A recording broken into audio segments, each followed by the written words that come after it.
today I'm going to go through some of the I'm going to go through some characters that I've actually kind of designed myself based on. I'm redesigning all the Cluedo characters just for fun as a little project. The first one we're going to go with, you can see him here. I'll bring you up. Where he is. So these are all the guys. These are just quick sketches. Once I have kind of this amount of information, I can work with this in 3D and kind of bring it forward from there. So I'm going to start with Reverend Green because he's kind of the funnest, and I just want to start with something to kind of warm up. He's kind of, for me, the most accessible kind of, although I do like Plum's head. But yeah, so there's just a couple of sketches. I haven't done Miss Scarlet yet, but I'm going to go through these with each stream and continue on with them. So I'll be streaming every second Wednesday from now, so I'll be continuing these and work through them all one by one as I go through. It's Colonel Mustard, Professor Plum, Reverend Green, Mrs. White, the chef, and Mrs. Peacock, who I think I actually redesigned, and that classic old story of no autosaves kind of ruined me. So I lost a little bit of a redesign that I did on her, but I'll do that again, and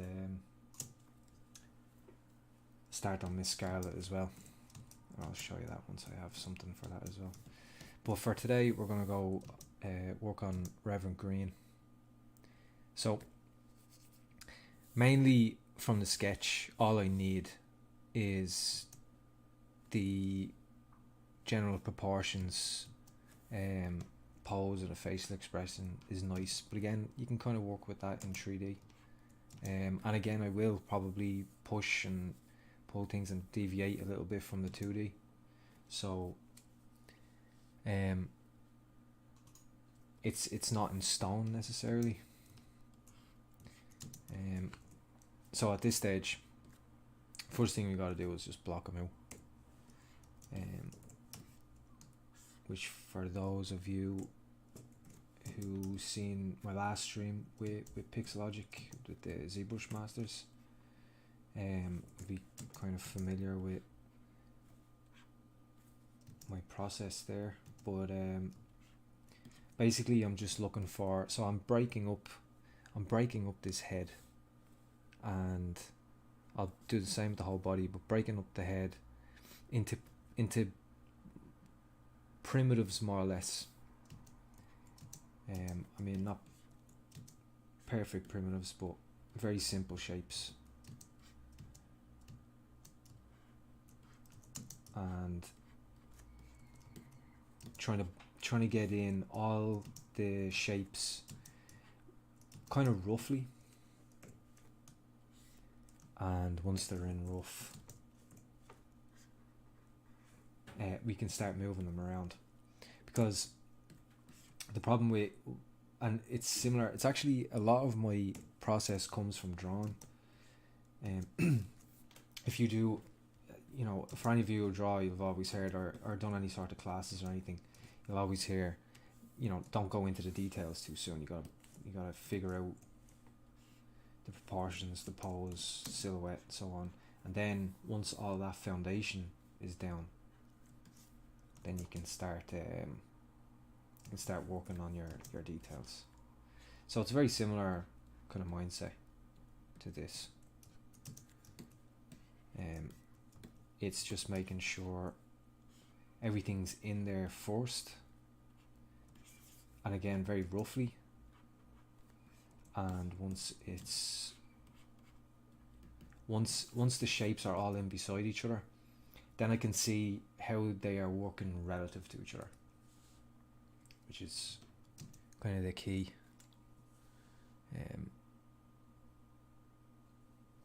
So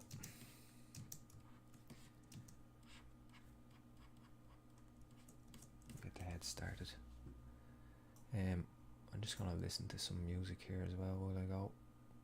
So let me know if anyone, because I don't want to be annoying you with my music. You can listen to your own.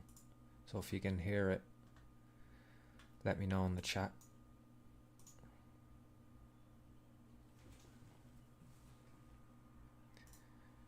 Okay.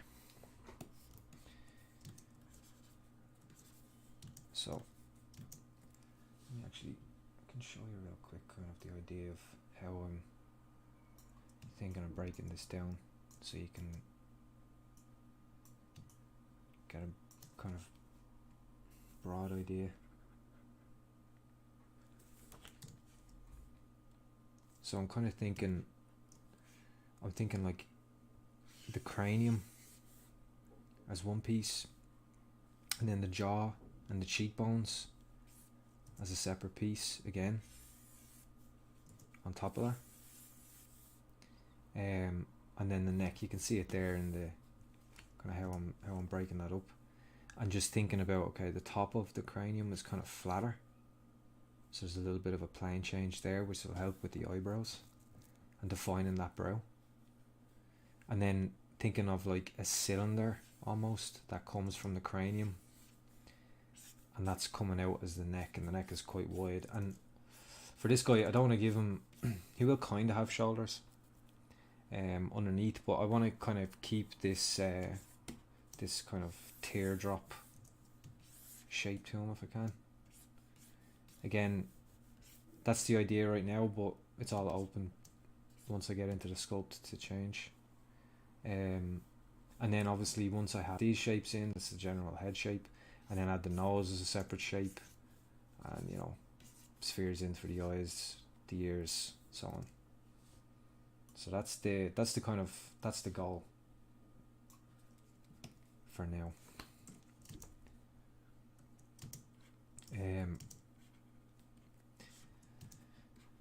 And of course, at the same time, I am thinking of like actual anatomy, which I think is something that kind of newer starters, especially that are doing stylized sculpts, they kind of maybe don't realize at first the importance of real life anatomy when you're doing stylized characters. It's not just about the shapes, have to be informed by your anatomy. It's not just shapes because they look cool. Of course you want your shapes to look cool, but first it should be based in reality, which again, for any of you guys who study design or anything like that, you'll have heard that before. You take reality and skew it. So it was something that I've said recently. I have a Discord server, which you can find a link to if you want in my on my Instagram and ArtStation and stuff, in the bio there. But I give people feedback and stuff, and some of the guys there, that's something that they're still kind of learning. Learning, essentially, the way I put it is knowing the rules before you break them. So, you know, you need to know how reality works before you break it. And stylized is broken anatomy. You could say stylized is basically broken anatomy. A better way to say it would be simplified in reality, in a way. But it's arguable, because sometimes just because it's stylized, depends on how it's stylized. It's not always necessarily simplification, you know. Sometimes there's sculptors that they're taking reality and adding a lot more to it, so it's not necessarily simplification, but generally speaking it's accurate. So I'm just kind of going too far here in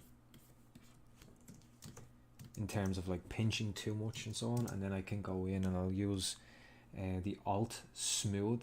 So instead of the usual smooth, which let's see is like subtractive, if I just smooth like that, where if I, so that's shift and just brushing, but if I hold shift and put the pen down and lift, you'll get the Alt Smooth, and you can see how that works. It actually like averages out all the, what it's actually doing as far as I mean as far as visually is it's averaging out the verts between each other. So you can see as you do it, all the verts become like the same size. It's because it's averaging out, all the polygons become the same size. It's because it's averaging out all the edges and verts to each other so that they're equal distance. And it means, what it means in terms of sculpting is that if you need to get like say I want like a nice hard edge on the front here, and I want a nice and I want a really nice smooth C curve that comes around the back of the head, I can just use the Alt Smooth, and it'll make sure that that will average out everything and give me that nice curve. And that's why, like, that in itself is enough reason to make sure, and I always try to push this as much as I can, work low poly. Now when I say low poly, this is low poly. I don't mean like four polygons, you know. I don't mean like low res game character type stuff. I just mean, you know, this is why I don't work in Dynamesh or anything like that, because that doesn't necessarily work quite well when just because of the nature of a dense mesh. There's so many polys that doing these kind of big movements and such and big smooths, it doesn't work too well. It's not kind of conducive to it. So let's see here. Let's try to actually make a face out of this.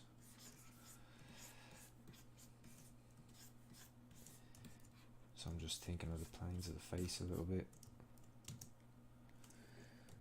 Like, his nose is probably going to be in between here, so we should get that in. And then his cheeks are going to come up. So again, not trying to be too accurate necessarily.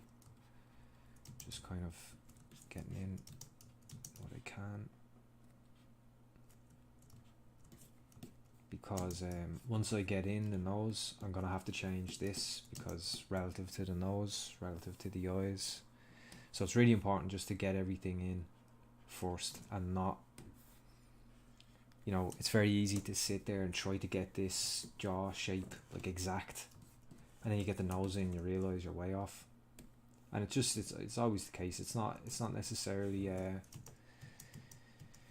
you know, the longer you sculpt, the better you'll get. That is true to a certain extent, but I think no matter how experienced you are, everything changes when it's relative to other things. Again, for any of you who studied color theory, for example, you'll have heard that colors are relative to each other. So again, just thereabouts for the nose. Have a bit of a taper at the top, I think.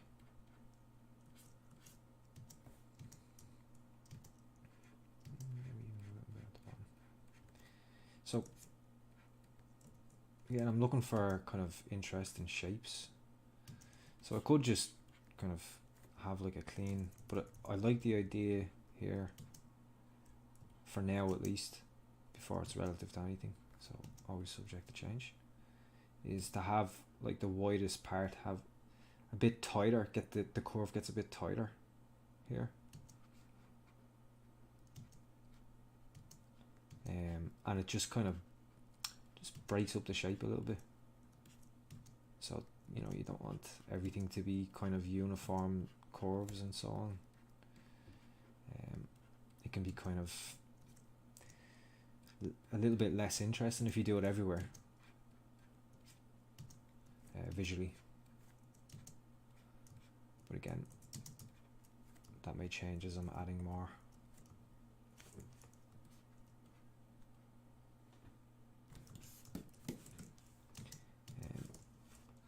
Another big part of this is the T-pose mesh, because once I have everything in place, and obviously of course they're separate pieces, then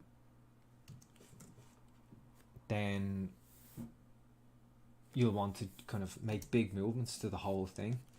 So we'll come to that as well. I have that, you can see I have it actually docked to the UI up here, T-pose mesh and T-pose. So for any of you who don't know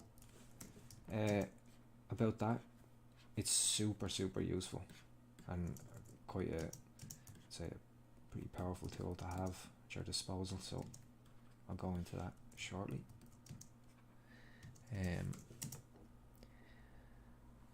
The Babo, Paul, you made it. Pixel Live. Thanks, buddy.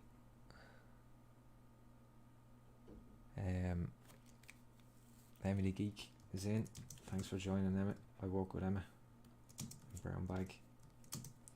The master at work.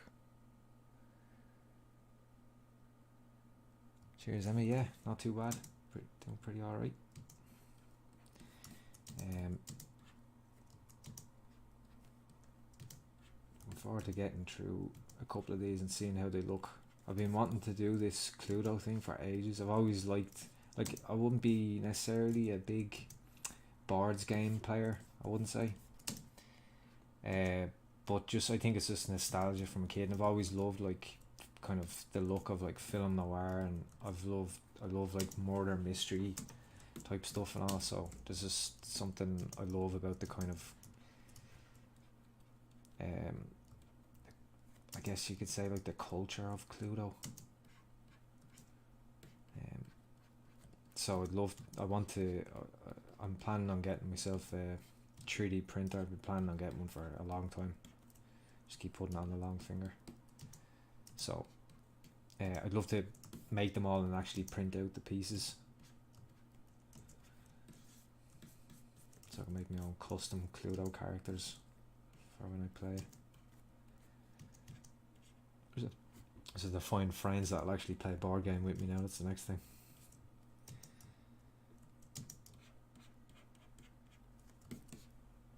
Okay, so again,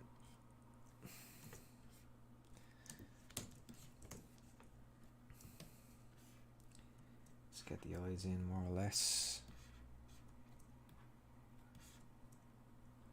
And something that I try not to do when it comes to the eyes is skew them.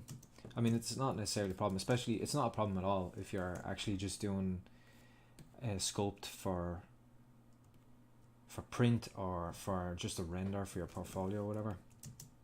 The reason I try not to do it is, I guess, just because like from working in production with characters that need to be animated and stuff, I'm always kind of, every sculpt I do, I'm always making sure that I'm practicing in some way. Same even in work, like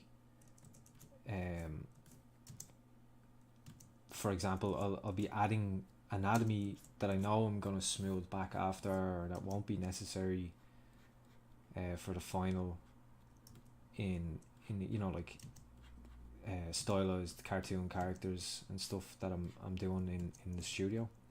But I'll do it anyway. I'll always do it anyway. I don't spend, you know, huge amounts of time doing it, because obviously I can't do that. Can't waste time in work. But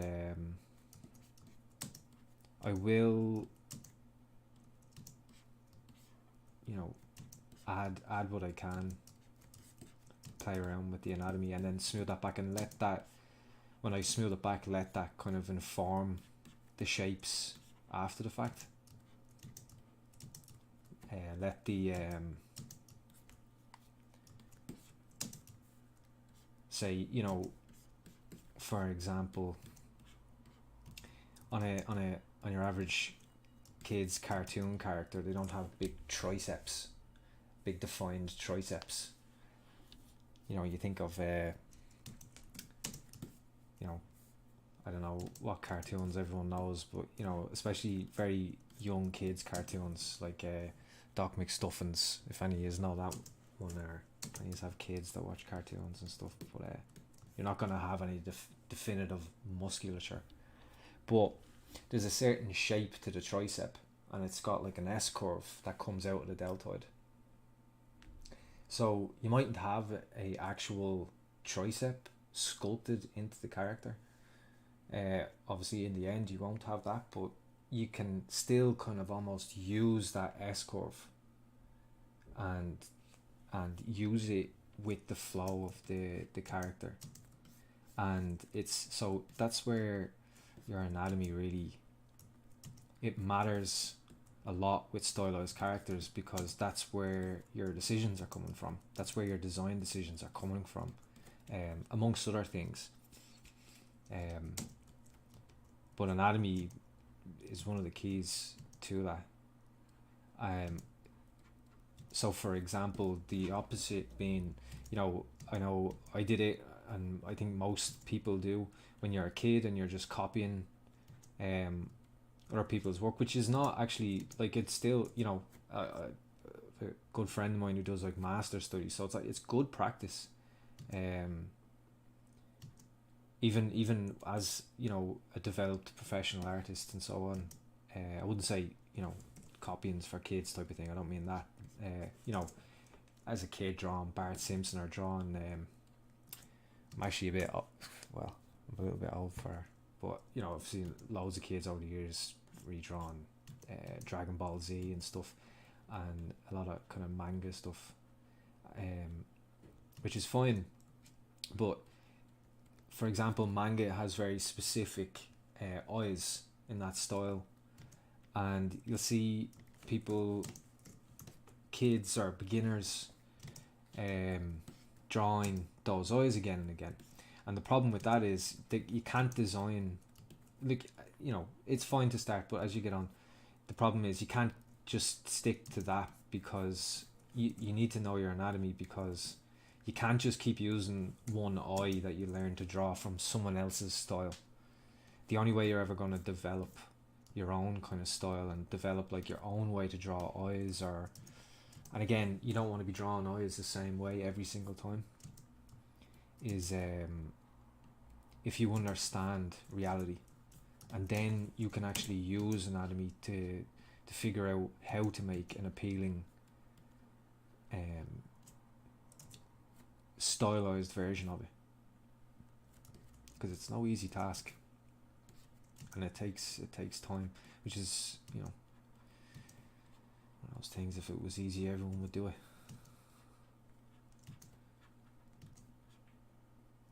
Okay, I need to bring those eyes in a little bit, so I'm talking too much, I'm slowing down.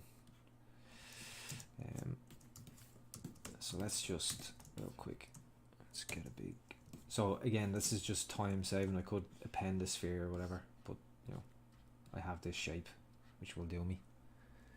I just need something to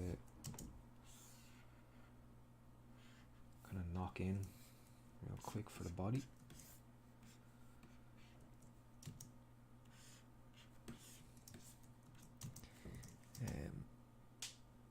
Hopper Sean, he's in.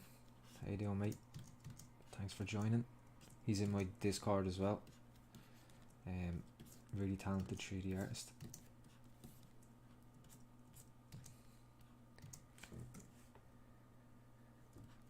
Doug, thanks for joining. Would you say it is okay? So, would you say it is better for beginners to use reference images on planes to create a character, or to keep a freestyle as you are now? Um, I assume when you say reference on top of a plane, I assume you mean behind the sculpt to follow the sculpt, which is fine, I would say, yeah, to do that. I wouldn't say it can be. It's not okay. So it's not something that I necessarily really ever did. I always tried to, like, just have an image. Like I usually just keep, like, I have Photoshop there as I showed you. So I'd usually just keep that on another screen and keep looking at it. Obviously for the stream, I want to leave it up there just so you guys can see it. But usually I just do it by eye. And the reason I do that is because it's because for the same way tracing with a pencil can be quite bad. You know, I studied animation in college, and one thing as a 2D animator that you don't necessarily really want to do too much is to, I don't know how familiar you all are with it, but you'd usually have, so you'd have a light table, and you have the circular table that you can turn, and you draw on, and there's a light behind it, and you can turn on the light and see through the pages, so that when you're animating you can see the previous pose and so on. But you don't, you'll see a lot of animators do something but what's called flipping and rolling, where you put the pages between your fingers and you like a flip book back and forward, and don't rely purely on the light shining through, because what happens is if you trace, things tend to get stiff, and through the spirit of that, I don't like to trace my sculpts over 2D. I feel like it kind of makes you a little bit more rigid. There's times that you know, when you're working in a studio, there's times where you kind of have to do that, because you get like notes from your art director or whatever, and you need to match that shape. So you need to kind of line it up by, you know, you can use your see-through up here in ZBrush, or in like 3D. You know, I remember back in the day in college doing 3D and making box modeling characters, and having like 2D on a plane like that behind it, and following the silhouette and everything, and then breaking it out slowly. But yeah, I wouldn't say it's necessarily just for that reason of, like, if you are doing it by eye, it will help you, I think, to develop your eye. It might not, you know, the first couple of times might not look as good, because obviously if you have some nice 2D and you're setting your character on top of that, and it lines everything up, then you're gonna get there's a good chance you're gonna get some nice 3D. But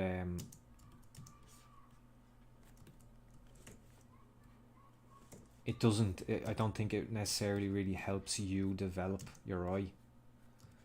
It's like I did life drawing for a long time, which really helps you develop your eye and see what's really there and not what you think is there, you know. Like if you take an example of, you know, if you ask a 4-year-old to draw a face, the face is almost the same size as the entire head. The eyes are really big, and the mouth is like really far down, and all the proportions, anatomical proportions, are completely wrong, which of course they are. They're only 4, but that's because you're almost drawing the symbolism of a face, and instead of actually what's there. So like the face, as a lot of you will know, is really small relative to the entire head, from the bottom of your chin to the top of your skull. So to me, developing your eye is super important for any artist, but and a sculptor is certainly no different. It's really important. I'm actually going to smooth this out so I can add the tune as a separate piece. So that was maybe a convoluted roundabout way of answering that, but I hope that helps. Let me move some stuff around here so I can read these.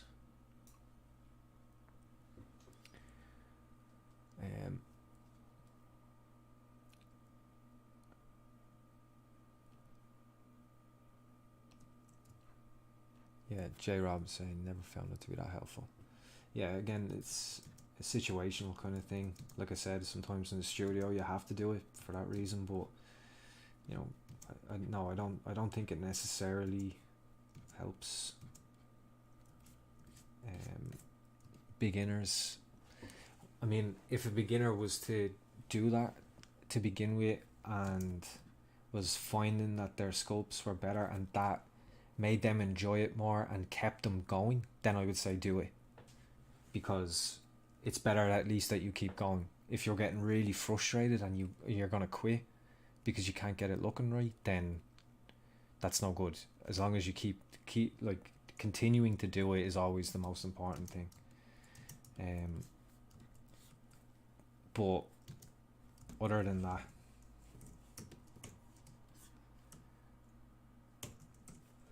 it's certainly not something I generally recommend necessarily. I'll figure out how to get this looking nice, maybe squeeze this a little bit. So I'm trying to get that nice kind of neck volume, and again, as I'm adding things in, other things need to change. Like I'm pretty sure this was like right out here, not so long ago, and you can see as I'm adding in the chin, I have to bring this down.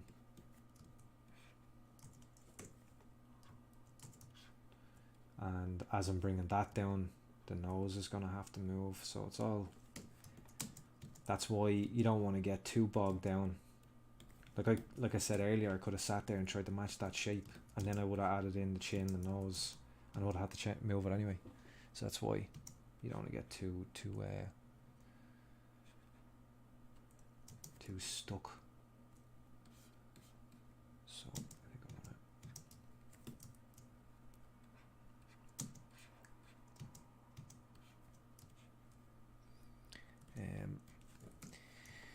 hi Paul, love your works and really enjoyed your interview with Shane Olsen in his workshop. Thanks for what you do for the community. Thanks a lot, Mike Black Studio. Thanks, buddy. Glad you liked the video.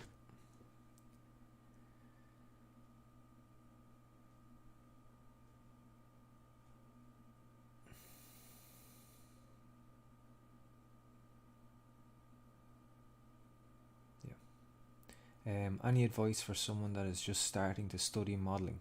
I have some anatomy down because I'm actually a rigger, but I feel I need to improve my morph targets. Okay. Yeah. So I guess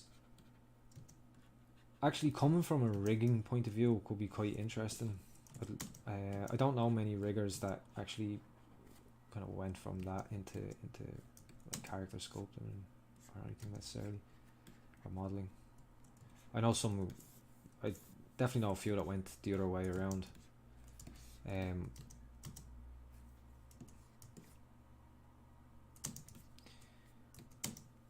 guy's looking a bit funky.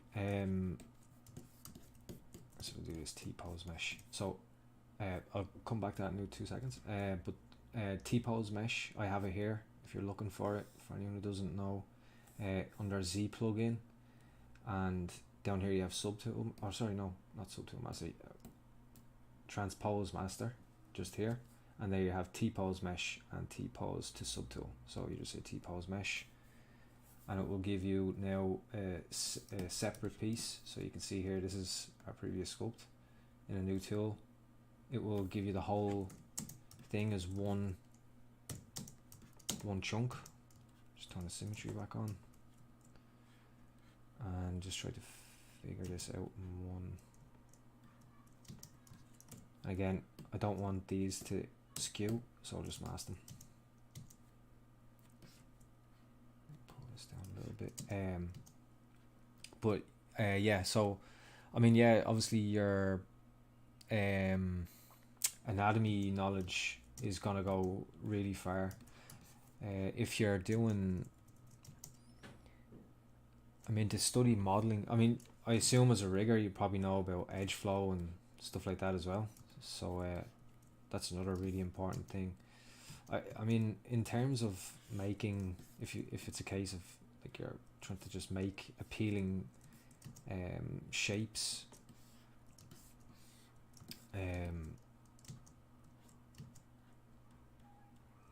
I guess kind of check out some videos on YouTube or books on shape language. You know, again, as well, it depends on if you mean stylized. Considering you're here watching this, let's say it's stylized characters, we'll assume. So like your shape language is gonna come into play a lot alongside your anatomy knowledge to figure out like how you're gonna simplify those muscles and so on, and create certain appealing shapes. So for example, you can see like I've got the face on the front, so the face is always on the front, or you know, generally, let's say. And so what I'm doing here is I'm just, the back therefore is one nice consistent clean curve. Now it doesn't have to be one curve, but it's a choice that I'm making because I'm gonna have details in the front, especially considering the face, and it could be kind of cool. So like I'm thinking all these details, we've got like, you know, is belly coming out the front, so it could be kind of cool. And some of this also comes from just kind of exposure over time. You know, there's a lot to be said for just mileage, how long you're practicing, and exposure to other artists' work, and you know, that's why you tend to get good at what you're interested in, because you're exposed to it a lot. So let's just see if I just, that could be nice. I'm messing up those eyes there, but I can control Z that after the fact.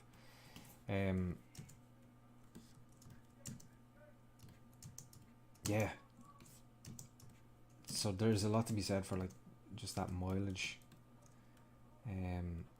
But like I said, like yeah, check out some shape language kind of tutorials, even on YouTube, stuff like that. There's a lot of content now on the internet that in many ways it's kind of taken over colleges and stuff.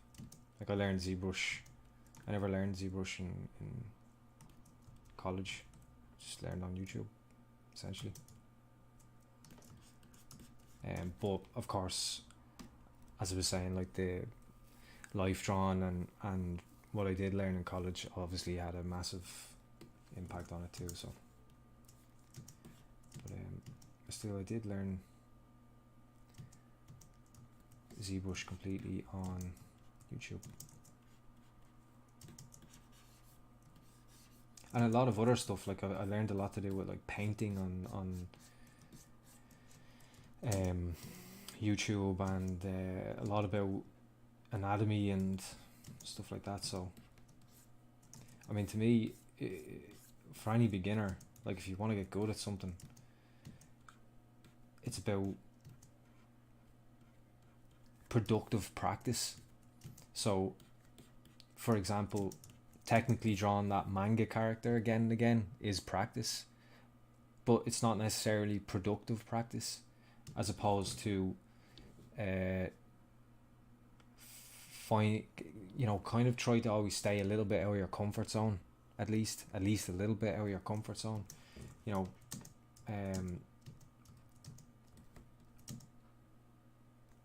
for me that was like I spent many years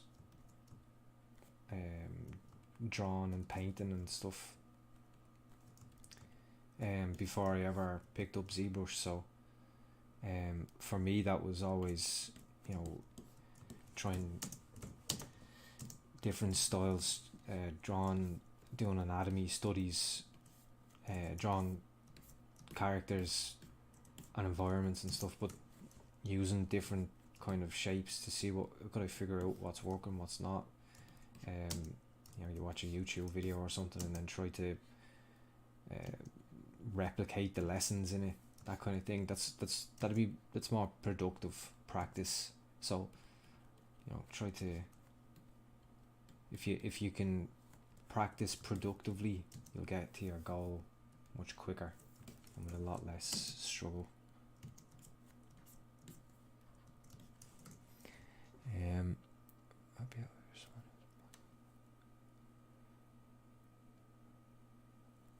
Learning how to draw might too, actually, because it forces you to really understand the 3D shapes and how they fit in space. Yeah, yeah, for sure. That can definitely help a lot. I keep widening this head more and more and more. That can definitely, I in my experience, the best 3D artists are also very good 2D artists, or at least quite decent. You know what I mean? All, like, yeah, a lot of, even you look at a lot of, you know, like Matt Thorpe, Dylan Ekron, Gabriel Suarez. If you don't know any of those guys, definitely check them out, because they are some of the best, some of my favorites. And they all draw a lot. I mean, if you look at even like Matt Thorpe, for example, I was looking, he posted something today and I was kind of checking out his page just to see, like, had I missed any new stuff he had done or whatever. And like, if you look at it, the vast majority, again, it's a lot to do with the fact that you can draw a quick sketch a lot quicker than you can do a full sculpt. But a lot of his stuff there is 2D, and Dylan Ekron is the same. Like, Dylan Ekron has amazing sculpts, and he is a sculptor by profession. But his 2D is outstanding. I think the two feed into each other. I don't think it's necessarily one helps the other. The two things completely feed into each other, you know. Being a good 2D artist, it definitely helps with kind of seeing nice curves and not getting caught up too much. And I think more modelers can get kind of caught up in just getting the shape in the right place and it's technically correct, and they lose sight of the appeal of the curves and all that stuff. I'm just gonna quickly mark out here where his mouth might be again, just because everything's relative. I'm gonna go under the nose.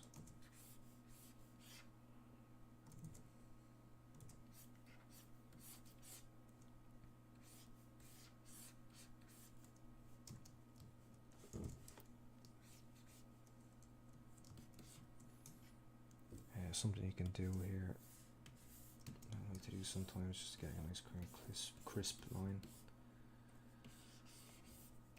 is just mask. And let's get all this out of the way. And now I can kind of do something there. So I don't know whether I want to go with an underbite or an overbite. Let's go with an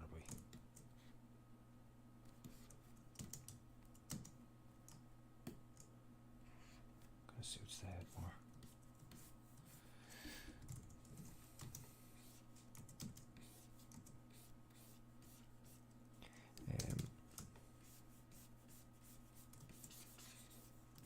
So you can see, like, I'm kind of putting it in and then smoothing it back. It's kind of like,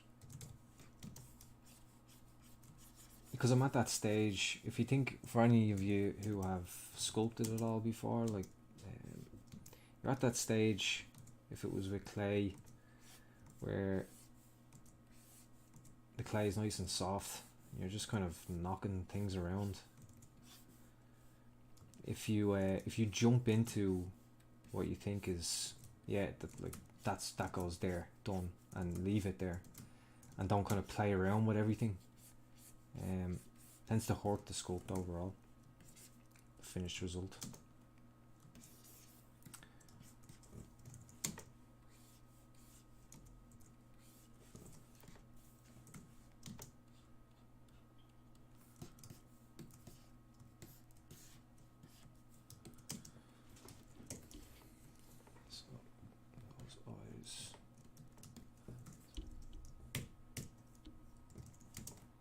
See, now what I'll do is often go up in subdivision levels, and then actually just ZBrush it again, get rid of them, ZBrush it again, keep it low, because I'm kind of basically just going up the subdivisions levels a little bit to actually do some, you know, sculpting, like figure out some stuff, but I don't want to keep it high, because in order to keep it clean, I can't work with high poly counts. Gets funky. So let me see. Oh, good man, George UK shared Gabriel Suarez's art station there. You should definitely check that out if you're not familiar with his work. He's amazing.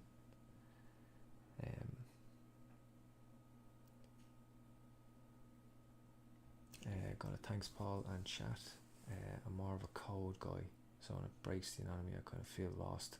I'll watch more of the other styles and actually do more modeling. Yeah, I mean, I'd say if you want to get into that, you really need to, like, it's, you know, as a you know, as a professional, when you're like a professional character sculptor, modeler, you need to be kind of technical and artistic, and as a rigger, it's obviously a rigger is very, like, there's definitely creativity involved in rigging, don't get me wrong, but it's a much more technical heavy job, and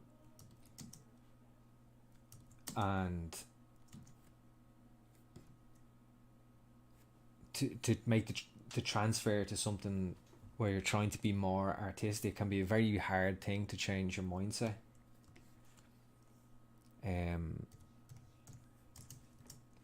It certainly, like, was for me when I was kind of starting out doing as a character modeler, because all I was doing up to that point was drawing and sculpting and ZBrush, and I didn't care about topology or anything like that. I couldn't have told you how, like, production topology would look on a 3D character. So it was hard to kind of embrace that technical side, and actually the two feed into each other really well.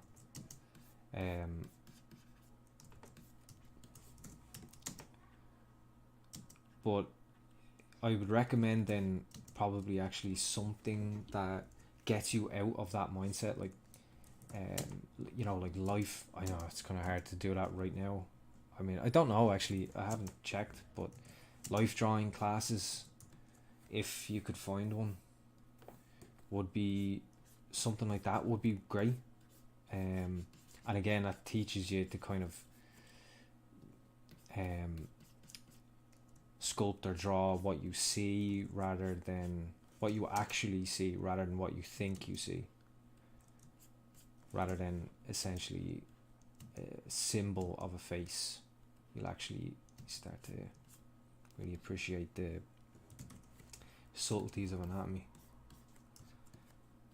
and the subtleties of, well, shapes, curves and straights and how they interact. Like it gets to a certain point. I remember after doing, I think when I started doing live drawing, they were doing, actually, just want to get eyelids in. So this is a handy little trick for anyone doing eyelids. Just use the topology tool, and you can just like so. Oh, yeah, mucky, just knock it in and just nice and low poly. Just bring it right down to 1 so you don't get any thickness, and then I just split hidden, which I have a keyboard shortcut for, but if anyone's looking for it, if you go under the subtool palette and then split is just down here, and then you've split masked, sorry I said split hidden, I should have said split masked points, or unmasked, and that will split the mesh away, so now it's its own subtool. So now I have something to, and again it's low poly, so I can just like, they're all creased, so I can just kind of really simply push stuff around, rather than, you know, a Dynamesh type situation where there's loads of little points. And like, let's see, actually maybe I can just add some support loops in here. This is where your technical knowledge comes in handy, because I know what a support loop is, which is not exactly the most technical thing in the world, but to say, let's go, don't need that many. Say I have to work with this and thickness, and now I'm like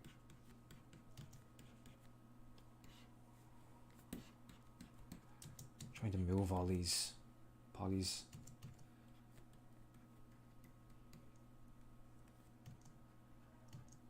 And I am trying to stay clean. I don't want to be one of those ads where like those marketing ads, those kind of American style marketing ads. Someone trying to like open a book or something and they just drop it on the floor for no reason. You're like, here, get this book opener. I'm trying not to do that. Like, but you can see, like, I actually have to manually go in and make sure that the curve maintains, and I need to like move this down. No, move that around. Now I need to manually go in and make sure that this curve is straight. You apply this logic to the entire body, and things inevitably just get lumpy and not clean. So that's a big part of it. See, there's kind of lumpiness there. So let's go back.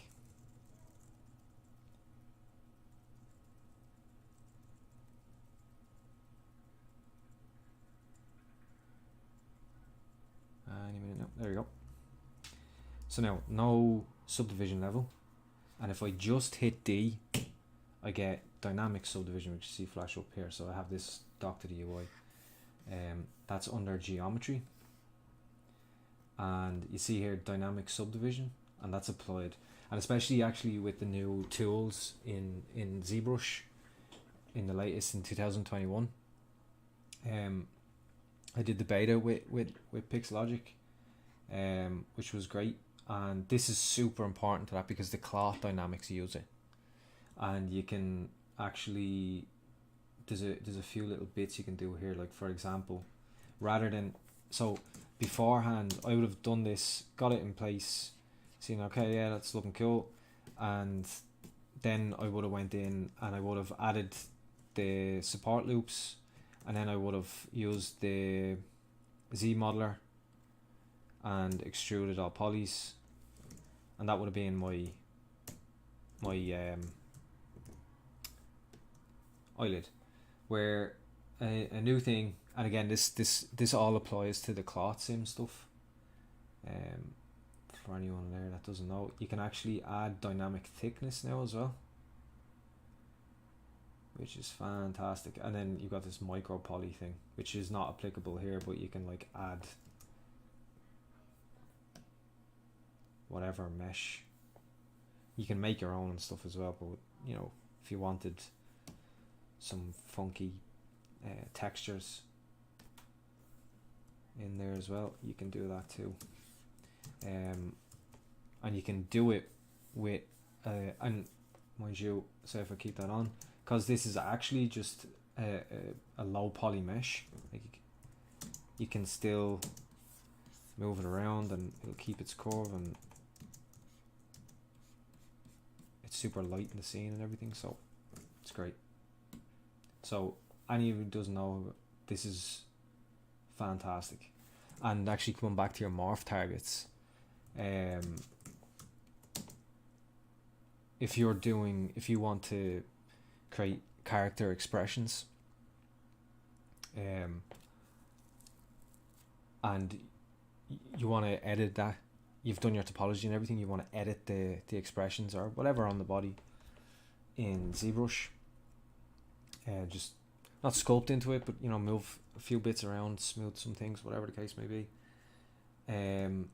If you subdivide, do that work, and then go back to your first subdivision and export that and bring it into your Maya scene or whatever software you're using, it'll have shrank the mesh just ever so slightly, which I learned the hard way the first time I tried to do blend shapes. For those of you who don't know, like, blend shapes are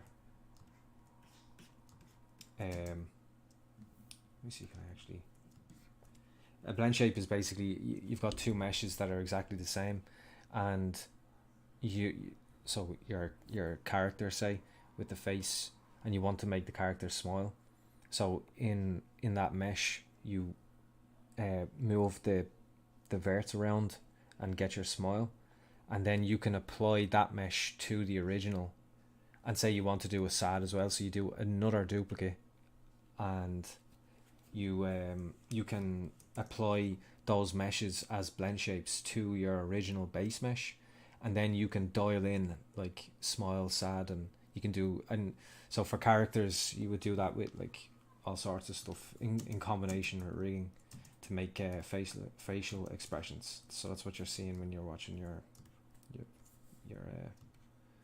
Disney movies and your Pixar movies and so on.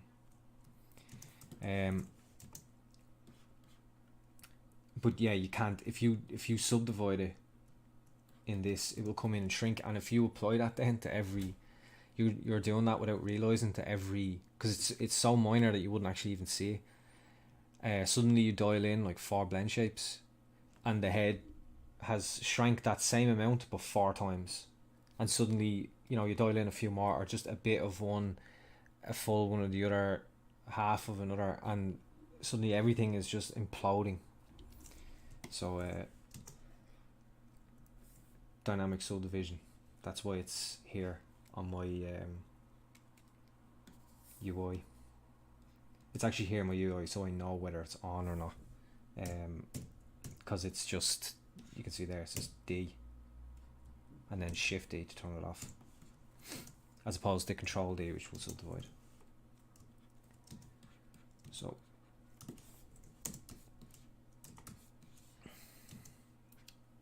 let's see, can we actually get some work done on this guy now?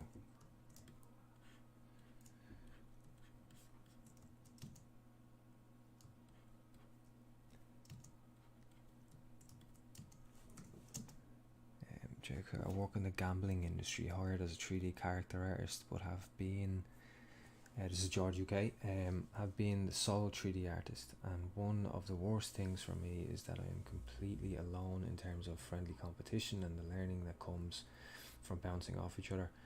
It makes me worry about falling behind or stagnant in skill level. I'd love to be around people that were better than me at certain things, like grooming, fur, and hair cards. Yeah, I mean, yeah, that's for me when I'm taking a job or anything like that. Like it's like if I was taking a job for a new studio or anything, a huge part of that is the people who work there. It is very, very important. I want to work with people who are better than me, because if you want to be better, you have to be around. It's very helpful to be around people who are better than you, that you can learn from. And if that's the case, I mean, you know, there's nothing stopping you from looking around for new jobs. I mean, maybe there is. If that's the case, fair enough. But you know, if that's your circumstances right now, then I would recommend, and you can't change jobs or anything, then your goal then could be then to change those circumstances so that you can. I know that's often easier said than done, but not all goals are easy. And I hope you do, because it is. The difference in my skill level from the day I started in my current studio, which was 4 years ago, to now it's like two different people. So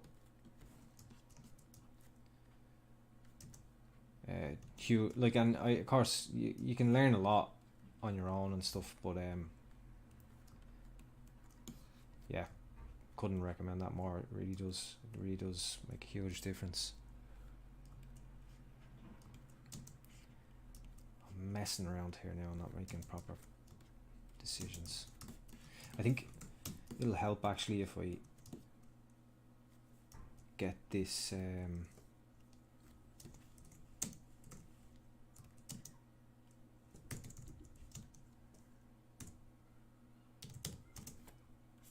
cranium and jaw dynamesh together,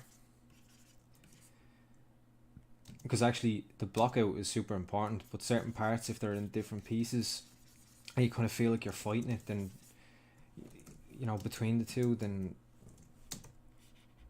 get them in together. If it's causing you hassle, just dynamesh them, get them as one piece. So I'm just trying to think here, really looking in here, what way I think that will be. So let's just concentrate on this for a second. I'll get back to the chat then.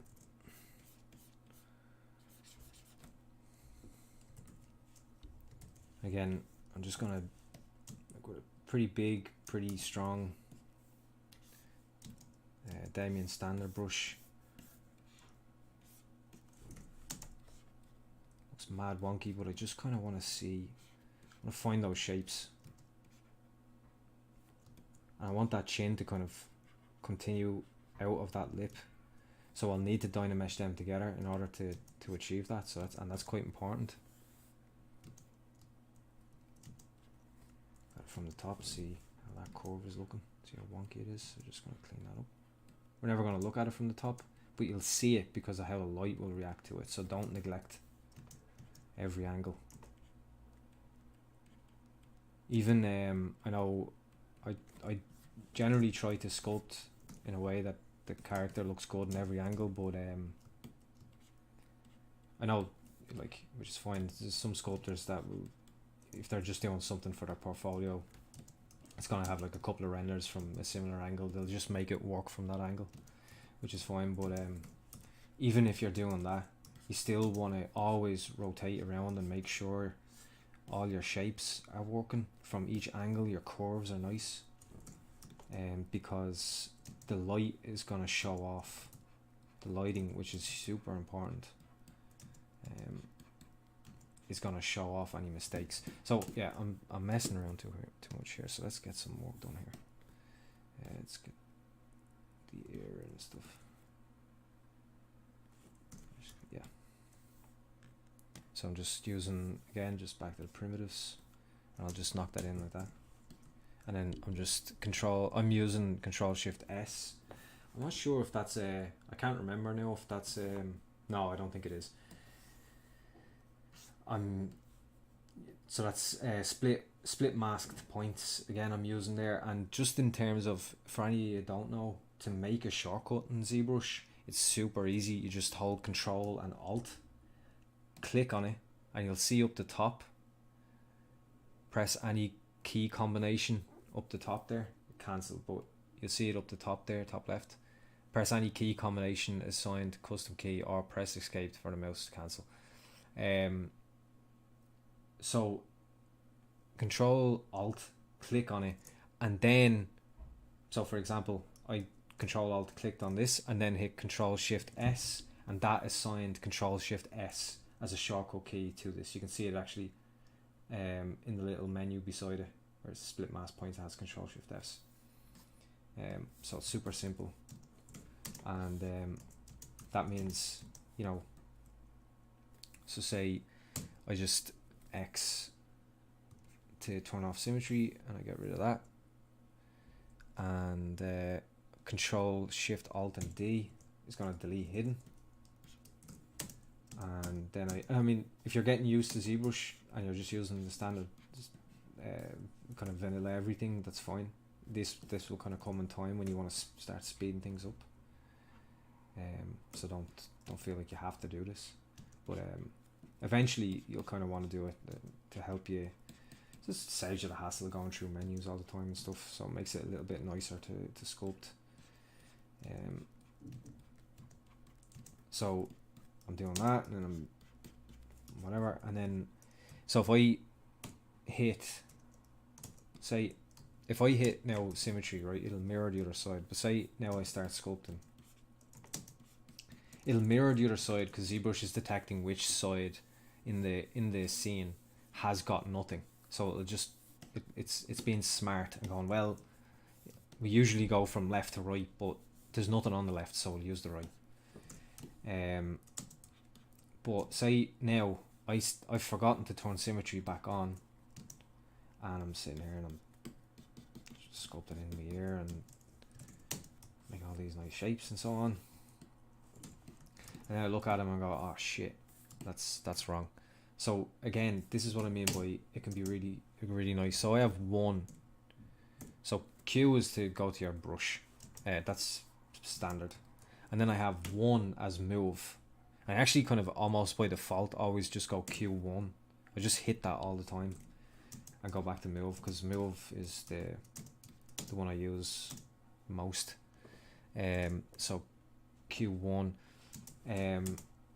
But in this situation I need to fix this.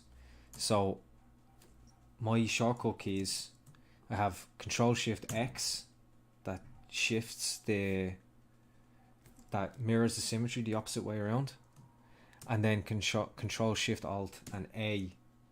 So if I'm doing this and then I go, oh no, that's wrong, and I just do that and I keep working, turn symmetry back on, and you can see that's a lot quicker than going deformation, mirror, close deformation, up to geometry, down to modify geometry, and mirror and weld. And again, obviously, the longer you use your shortcut keys, it's like I keep using analogies, but for any of you play guitar, it's like learning chords.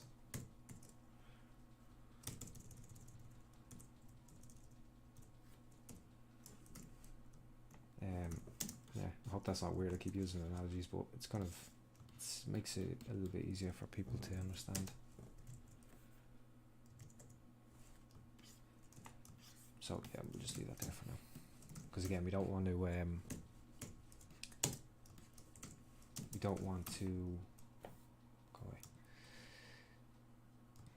get too bogged down too quick.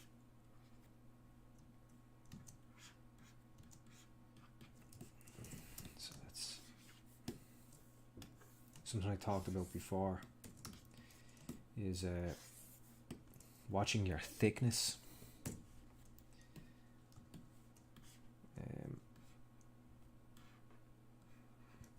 because when you go into render, depends on how you're rendering, of course, but so just gonna again have Control Shift Z just to Z remesh.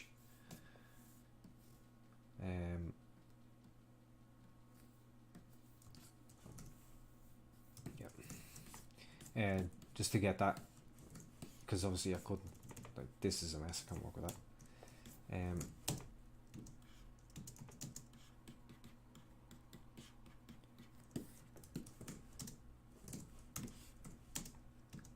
Something there like that. Let's get these eyebrows in, they're super important. So how I'm doing the, well, I mean, for these eyebrows, they're pretty big. Often what I do for eyebrows is just, sorry, let's go for subdivision. Just knock in that and just go to extract and accept. So extract is in the still in the subtool palette, extract, and you'll have it here. So you hit extract, and if you move or anything, it gets rid of it, because it's kind of trying not to be destructive. You go extract, you can see it. If you're happy with it, you just go accept, and you've got a new mesh. I'll just clear that mask.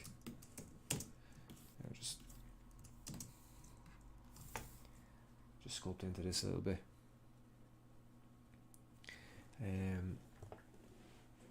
See, I'll catch up a little bit here.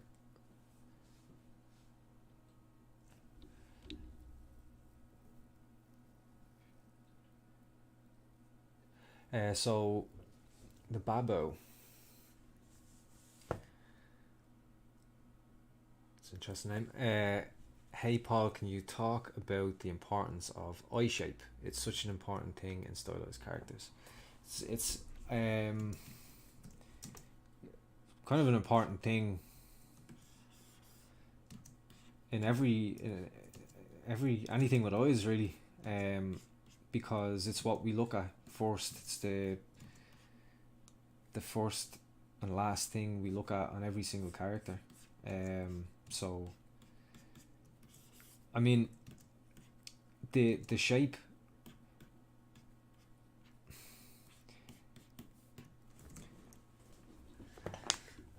it's a very general question, but let's say for a character like this, you could have a character that's, you know, super stylized, basically a ball with two eyes where it has no eye socket and stuff, and that's fine in that style.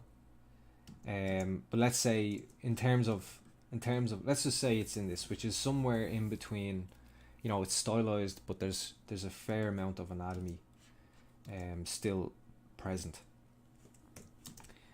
Actually, I just want to check my time. Yeah, I'm okay.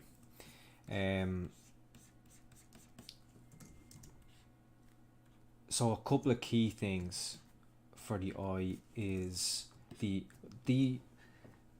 biggest one for me that I find I see a lot of people kind of making a bit of a mistake on is the eye socket, where they don't quite get the eye socket right. So you got around here, you've got, like, I think just here, I think around here is, I used to think it was up here, but I'm pretty sure that's wrong. Someone else said that to me before, but I'm pretty sure that's wrong. I'm pretty sure it's actually around here. There's what's called the Zygomatic Arch, and it's part of the eye socket. It's part of what makes up the eye socket. You know, there's a whole bone structure going on all around the eye socket, and how the eye sits into that. So that's super important to get in and get it right. One thing I always look for is, if you look at your character from a 3/4, you shouldn't be losing this around the eye from a 3/4. You know, you should be able to still see the side of the face. Your face doesn't just stop. Like, if you look at your own face in the mirror and see the distance between the end of your eye, the outer corner of your eye, and the actual side of your head, if you look at yourself straight on, there's a big amount of head still there. It doesn't just go back from the corner of the eye. And I see that a lot, where it's just kind of basically almost going straight back from the corner of the eye. And not only is there plenty of head on the outer parts of the eye, like after the eye, but it doesn't. It kind of continues, like that angle, say from the inside corner to the outside.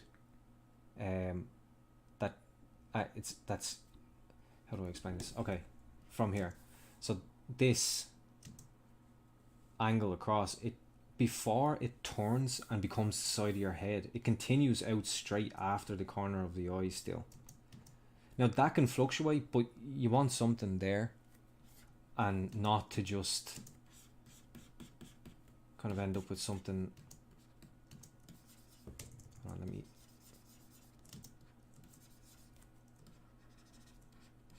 This is kind of more what I see a lot. No, that's even giving it too much.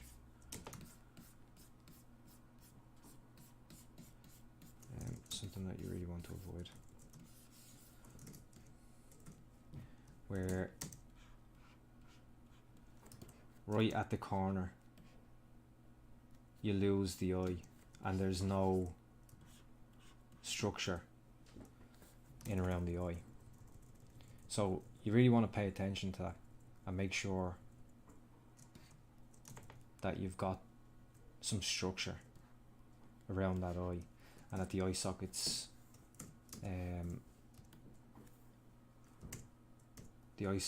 there.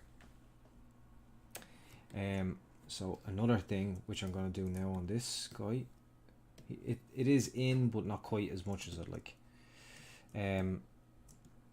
is the depth of the eye in the head. So again, you might see some characters where the eyes are like really far out in the face, and the face is quite flat and stuff, which can be a stylized choice. But again, that's knowing the rules and then breaking them. So it needs to be informed. There needs to be a reason to do that. It should never be like that because you didn't know any better. Because you can't use that in a design sense. You're doing it out of lack of knowledge, let's say, which is not good. You don't ever want to do that. So I'm just gonna see, maybe this side is just come back a little bit more, and then I'm gonna flip that mask and just push that back a little bit. I need to go back into symmetry. Just push that back a little bit, so the eyes kind of nice and in there.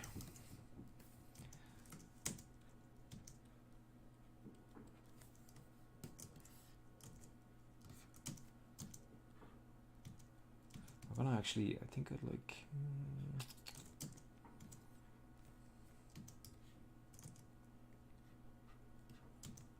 a bit more roundness in them.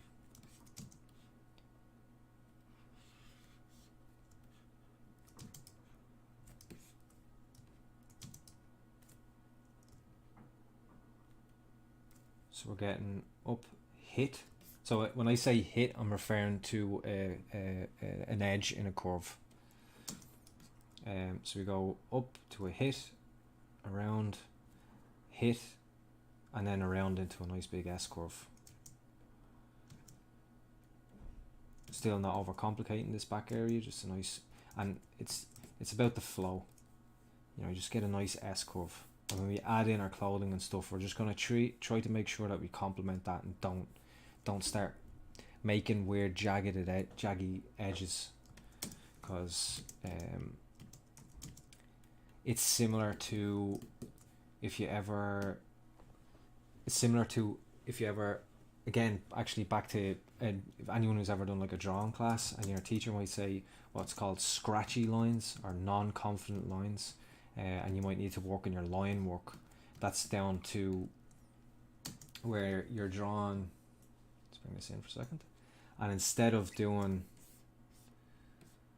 you know, say you're doing an eye, like you want to be, you know, quite confident in your curves and so on. You know, you don't want to be, as opposed to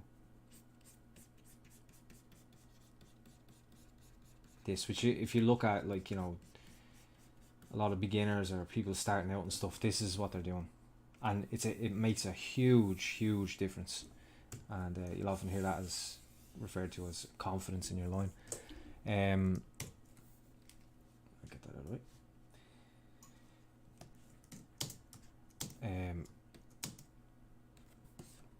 That's kind of, you know, what you're, if you start adding loads of these little bits that are sticking out and going everywhere, it's almost like a scratchy line.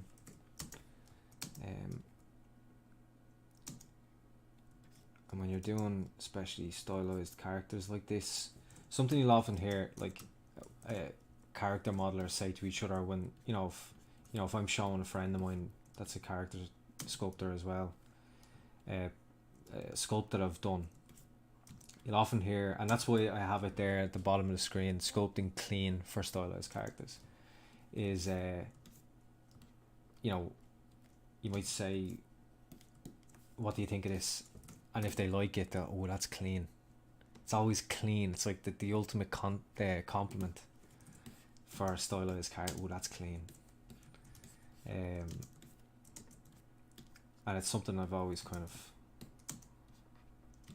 my workflow and everything is kind of works around that, maintaining some sort of cleanliness, hence the, keeping things lower poly. And because really, I guess, actually what you're doing is you're making forms in such a way that you're controlling how the light, you don't have to be consciously thinking of light, but you're essentially actually just controlling how the light is going to fall across these forms. That's why often I like to, like if I'm doing a curve, like here for example, and I say this a lot to the team and work and stuff, when I'm helping them with sculpts, or the way I often think is, so I want this ear, the outer part of this ear here, to just be a lovely, nice, rounded volume, and that way the light is just gonna kind of fall across it and get a nice gradient as it wraps around it. And then what I often like to do is just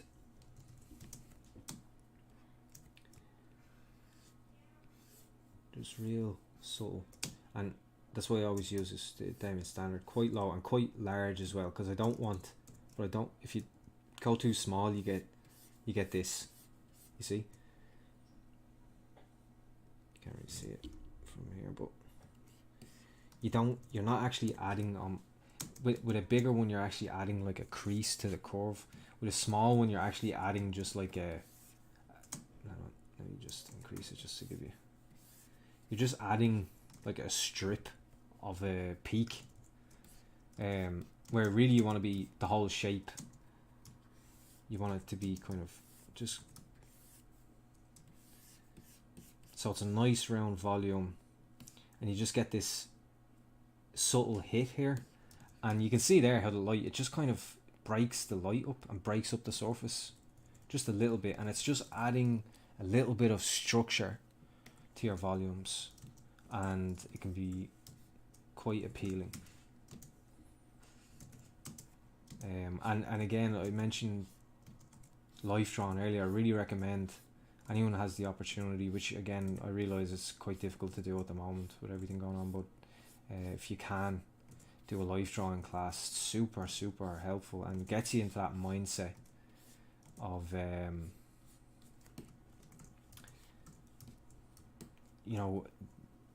the appeal of shapes and the appeal of anatomy. Like you get excited about getting to a certain, like you have a life drawing model in front of you and you're excited to get to like a part of the leg in the certain pose that they're in that has like this nice curve with an edge on the other side, and you're like excited, you're like, oh, that bit's gonna be good, you know what I mean? You get kind of like that about it, and that's really important. If you can get to that stage, it means you're really starting to appreciate shapes, and that's what you want. So I need to move this in, I think.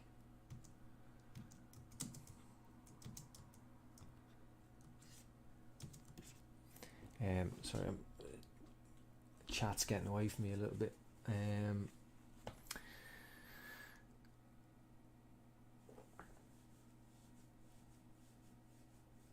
You don't even, so JJ Rob 114, you don't even necessarily have to be that great a draftsman, just understanding the fundamentals. Yeah, absolutely. I think the better you are, yeah, I can understand what you mean by draftsman. I think the better you are at drawing will literally directly affect sculpting, you know what I mean? But yeah, understanding the fundamentals, and but also just because if you draw a lot and you're used to, like, you know, how the subtleties of those curves and those shapes and how they work, you can apply that to your sculpts. Again, like, look at Dylan Ekron's work. You know, the look at that and think of the flow, like what must be going through his head. How is he understanding that? You know what I mean? He's so good at that, and you can see it when you look at his sculpts directly. Hopper Sean, I agree. I can draw to a pretty bad standard, but what I learned helps me out in 3D, line of action, straights against curves. Yeah, exactly. Yeah. Oh, Yusuf, how are you, Yusuf?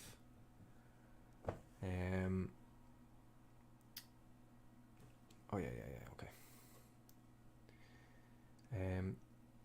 So JJ Rob definitely been making heavy use of the dynamic thickness. Yeah. Ah, yeah. No, I am. How do you overcome shrinking issue with ZBrush and subdividing? Usually I have problems on baking and substance. Mesh sizes become different, gets weird results on bake. So yeah, like I said, you just want to stick to your dynamic subdivision. If you've got some decent topology there, you know, if you need edge loops, you got to add in your spart loops or crease or whatever way you need to do it. But sticking to dynamic subdivision won't shrink it. So that's the solution there.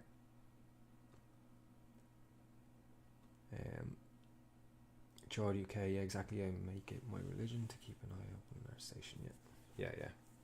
Yeah. Really, being inspired and seeing other artists work and having that exposure to it goes a long way.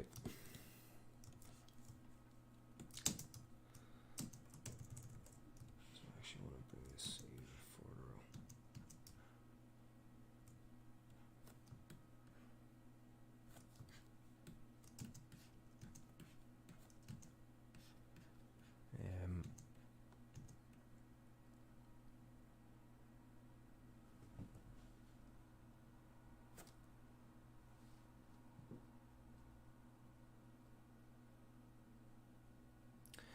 Do you use custom shock widths for your regular brushes? Yeah, so I just use 1, 2, 3, and 4. Actually, up to like 6, but like they're almost by priority.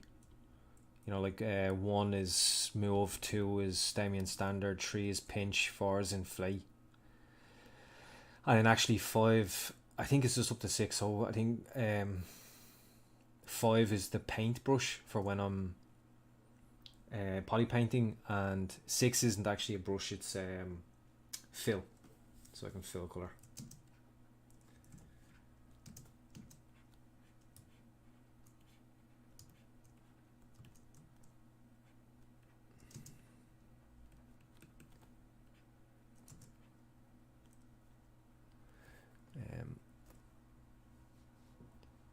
Blue Telly, hello from Wexford, welcome.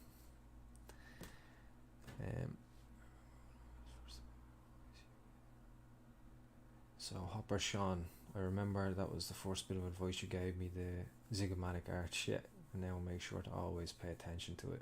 Makes a big difference. Yeah, getting that eye socket, really important. Tenchi's back. Tenchi was one of the first people when I streamed for the first time to tune in. Tenchi was one of the first people, I think, to watch me on stream. It's always nice to see you back around, Tenchi. Terminator, very interesting explanation. Yeah. And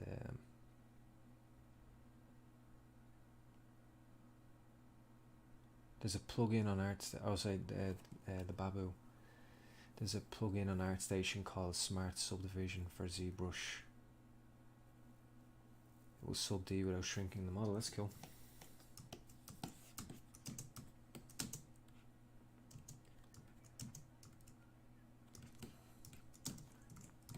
Probably get some sort of arms in here.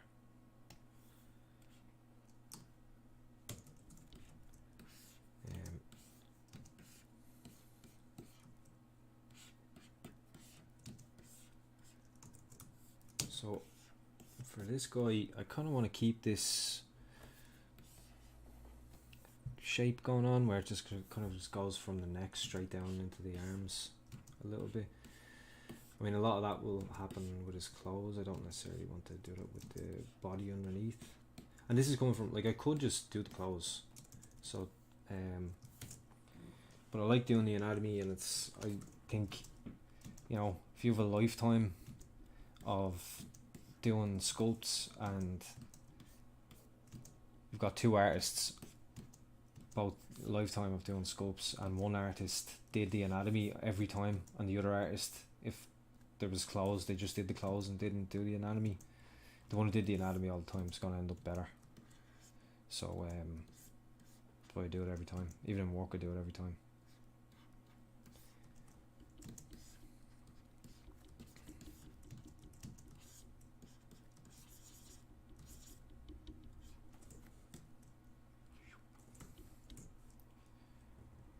Just going to place that arm. Give or take.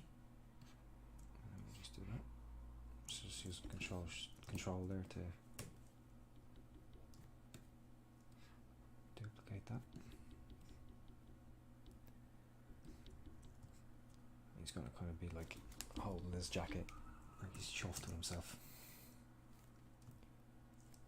So again, just Control Shift S, splitting the masked away from the unmasked.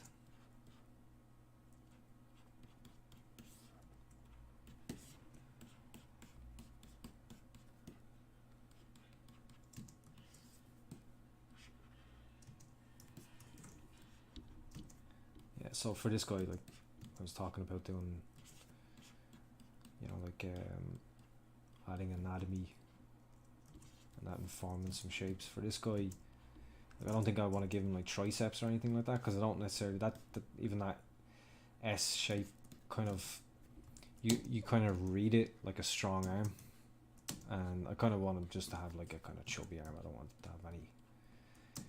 So that's what I mean. Like it's informed. I don't just put an S curve in the back of everything because I like that. You know, it's always informed. This guy, we don't want that on this guy. I do probably want like big dirty old forearms on him.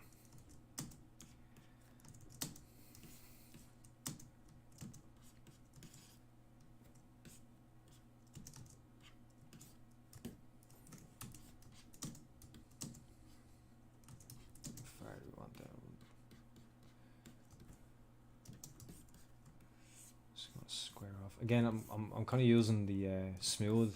I'm using the normal smooth there as almost like a polish, like a flatten type of thing, rather than, and then just alt smooth. You can see I'm kind of just tapping it there with the alt smooth. That's literally just to even those out a little bit, so it keeps a decent curve. There's no jaggedy or lumpy bits.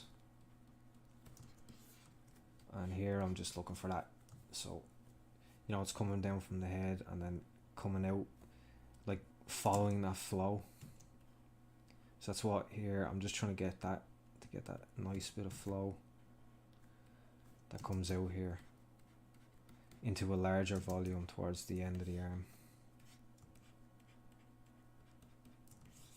And I want a nice even volume.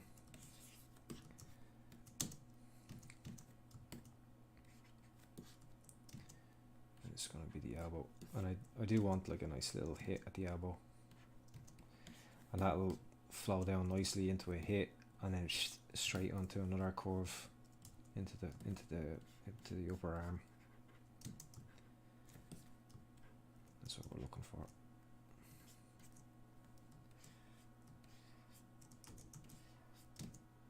And I also don't want to just, so you can see there the inside is straight and you got a curve, which is what Hopper Sean mentioned earlier, your straights versus curves. you don't want the same thing on both sides, really. Especially you don't want them equal to each other. It's not very appealing. So you get CSI. So you want your C curves, your S curves, and your straights. So, you know, that's why you see, like, often, say, you get like an S and then a C curve that's maybe tapering. Again, it's tapering because you don't want, as in it's getting tighter towards the bottom, because you don't want to make it exactly the same and coming down into a hit, and then you've got an S curve, so it's like complicated, simple, and then an S curve and a straight, complicated, simple on the other side, complicated this side, simple on the other side. And you'll often see this kind of shape when artists are drawing or sculpting arms, and as I keep kind of hammering home, it's very similar skill sets, so that's something to really pay attention to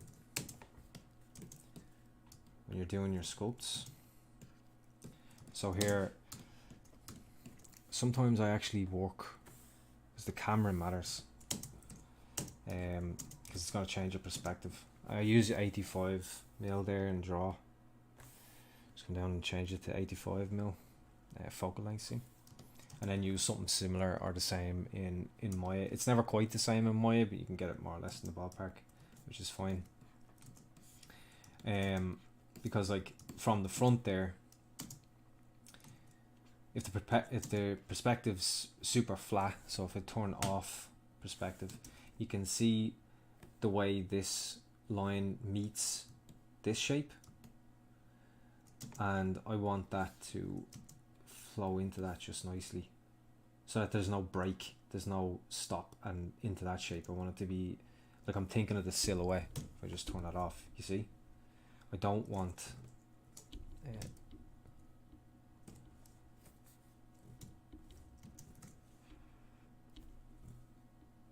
I don't want that. See how that's nicer? And if I do that and then I change the perspective, I mean, I think we're okay there, more or less, maybe just a little bit. It seems to be, it's almost getting a little bit straight there. And I know that seems like such a small thing, but it does make a difference overall. You know, when you apply that kind of logic, that mindset to everything, it matters. You'd be surprised how much it matters. It really is that kind of mindset and that thinking of all those little things, that it's a big part of what separates, you know, like high-end, well-developed professional artists from kind of early on beginner stages. And obviously, I mean, there's also it's a spectrum of levels. You know, the masters have masters.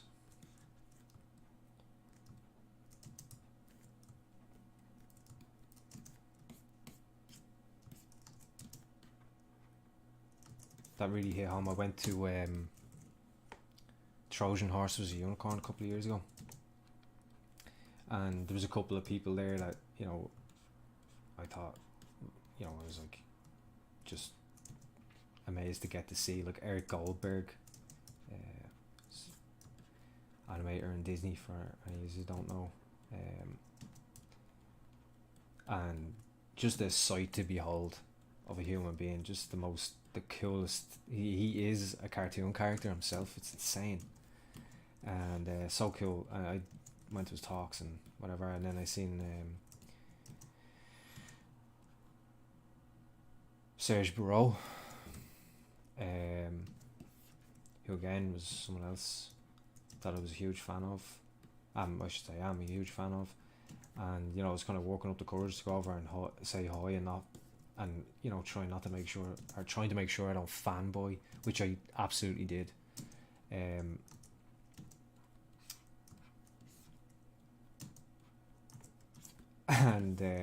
sorry, I'm just reliving that moment in my head a little bit. And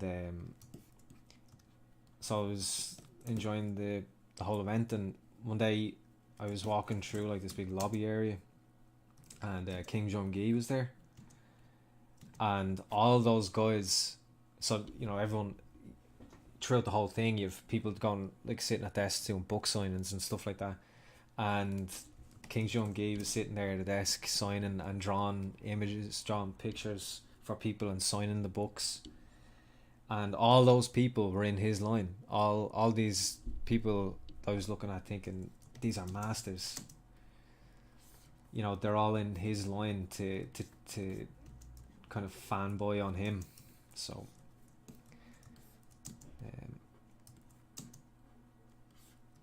I always remember that line from Star Wars. I think it was episode 1,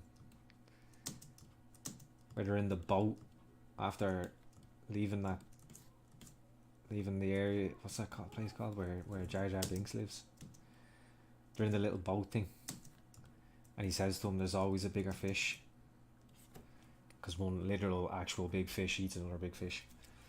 But I don't know why that phrase always stuck with me. I'm not like a super, like, I love Star Wars, it's great, but I'm not like, you know, I don't necessarily fanboy over Star Wars or anything, but that line always sticks with me. But yeah, there's always a bigger fish. So the hands will go there, so that's cool. Now we'll use this. We're going to use this as the leg. This is less sculpting. When you do this kind of thing, it's like less sculpting and more like panel beating.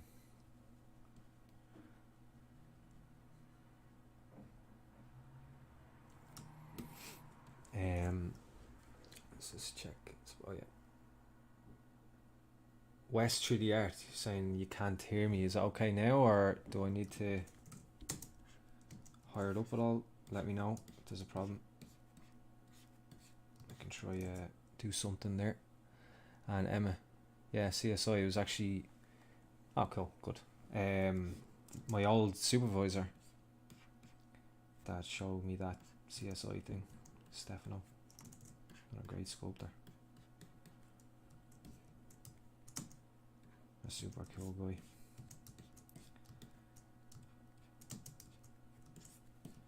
That was actually, he'd be one of the people that, like, I mean, I've learned from so many different people, but I was kind of lucky when I started in brown bag.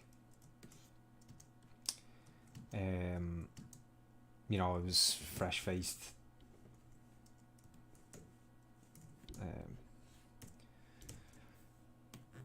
There was a lot that I still needed to learn, and well, and there's always a lot that you still need to learn, but you know what I mean.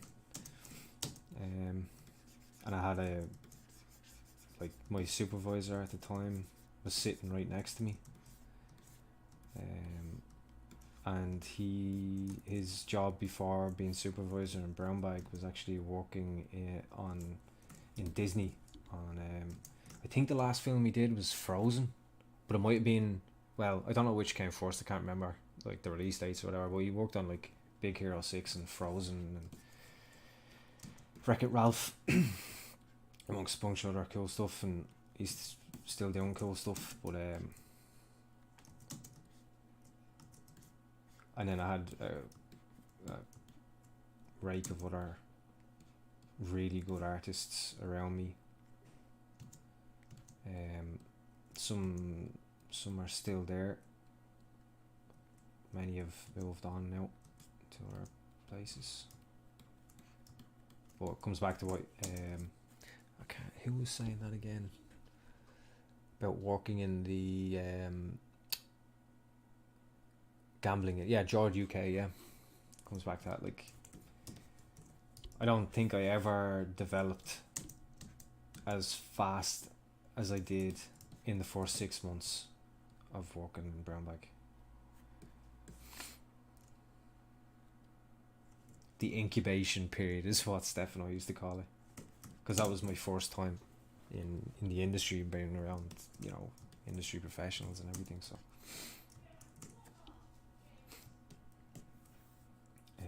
I'm gonna add in, trying to think of what kind of foot I want to do here. Like, I've literally got like a scribble for the feet here. I will work out the shoes and all that kind of crack in the next stream, I would say, because we're running low on time now. But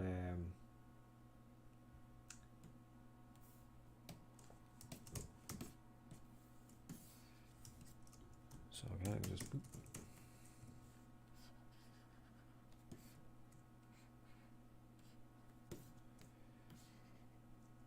And yeah, see, now I've messed that up because it wasn't in things. And if I hit mirror and weld now, it does that, which is wrong. So I have Control Shift X to mirror. So as soon as I see that's going wrong, I just do that. No, that's a mistake, but it's okay. Delete hidden. All in shortcut key. So it's super simple. I mean, yeah. I think JJ was it that said about having. Oh, Geppetto. I see him, man.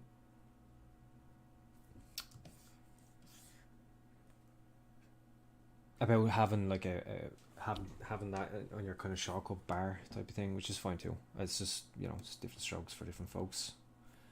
That's just how I like to do it. For anyone who's trying to like speed up your workflow at all. Boy, I meant to hit. So I'm gonna do something really kind of. I'm just switching between the gizmos there. This is the obviously the later newer gizmo, and then if you hit Y, you can swap to the old one, which is really handy for certain things. So just kind of flick through them. That's actually, it's nearly you really want to watch a little tutorial on that in itself. So again, you can see in the leg there, I'm looking to follow the shape of the body there, and I'm thinking again about the about the silhouette. Is it?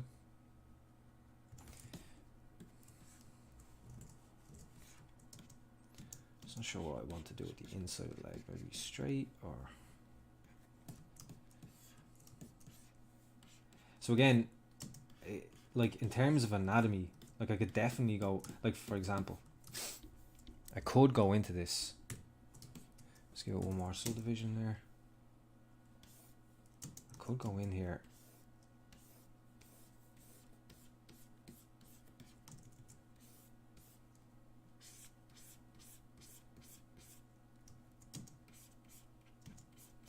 And start getting a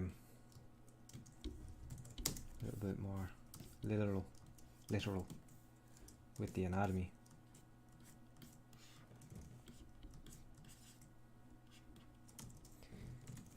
You'd have your hip hits there.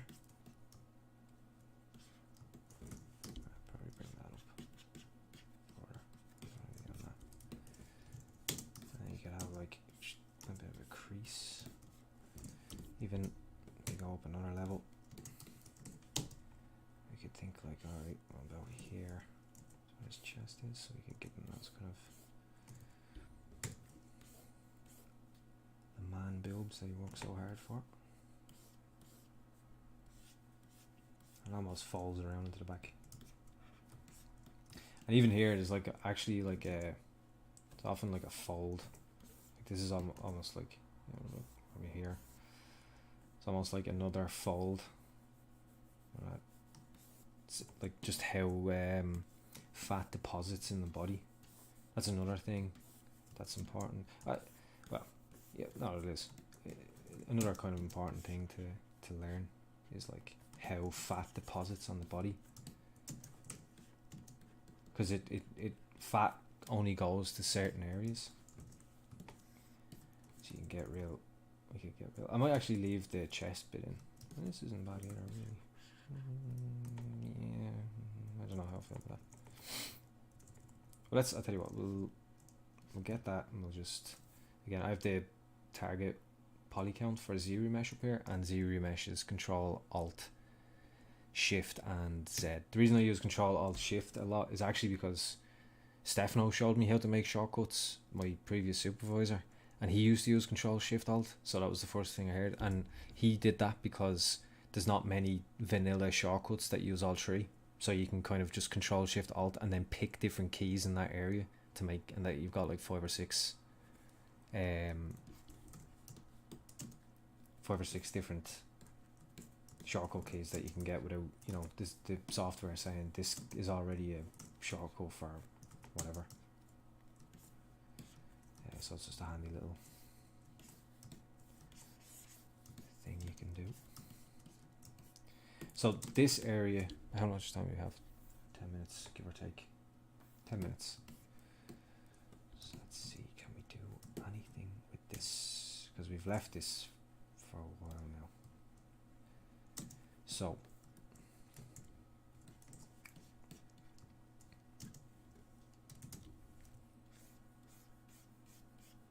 I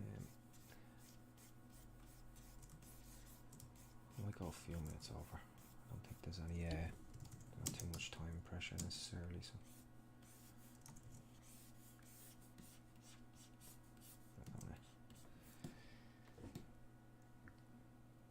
I'll go 2 nuts. I'll try to do this real quick, and then I'll take one last gander at the comments before we wrap up. So I'm just masking that off. I'm going to make a little lip.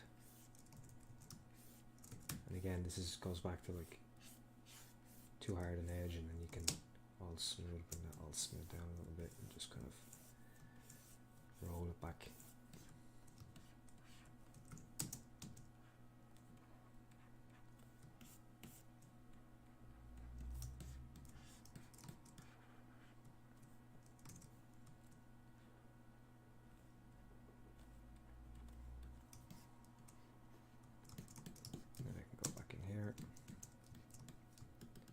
This is why, again, this is another reason not to use, well, that I don't use the kind of Dynamesh method. I just don't think it's very conducive to stylized sculpting. Even when I'm not doing stylized, if I'm doing something else, I still do it this way, and get all my shapes clean in the way I want them. And then if I need to add surface detail after, then I can go into my higher subdivision levels, and it's more. I mean, it's obviously everyone's preference is their own, so I wouldn't say there's any wrong way to do it. I just find this way to be a lot more conducive to clean shapes. Let's have a look there. It's a bit better. It's a bit better already. So again, we're getting into like. We need some anatomy knowledge to navigate this. You know, I need to know. Just making sure dynamic subdivision is on. I need to know what happens with the cheek. I need to know like what muscle is there, what bone is there, what happens between that and the nose. How is the nose connected to the head? I need to know that to know that I could. I need to add nostrils as well, but to take the what's called the nasolabial fold, which is what starts above your nostril and your nose and goes down and around your face. Actually, that's just in terms of sculpting and learning your anatomy. I've shown this book a couple of times, but this book here, Anatomy for Sculptors, is really good reference. I always keep that by me if I need to double check anything, or you know, just can be good to have open beside you. So, and if you have that, you'll be able to check so the nasolabial fold,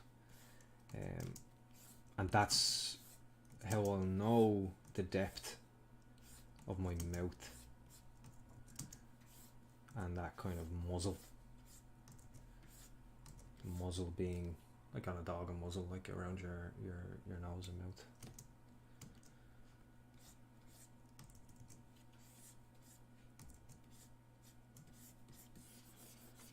So putting that in there, kind of harshly almost, and then pulling it back. Now I'm just gonna.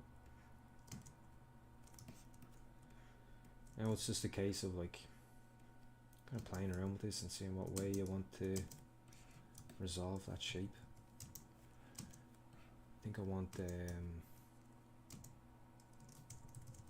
this to have. I want them to have that kind of.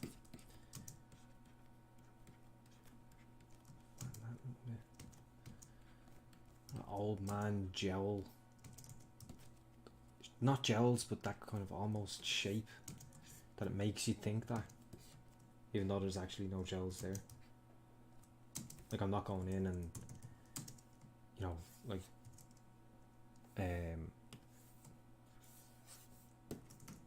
defining like jowls or anything. It's just the general silhouette of the shape kind of makes you,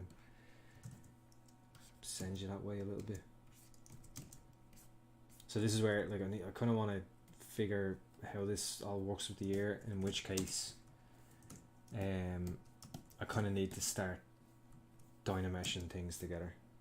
So you can see here again, this is where I'm going to have to start dynameshing some stuff together, because I want to figure out how this works into that lip. Like this is probably have to come up to that same edge, in which case really to get that, well, to make life a little easier for myself, it will be easier to get that, to do that when they're all one piece, and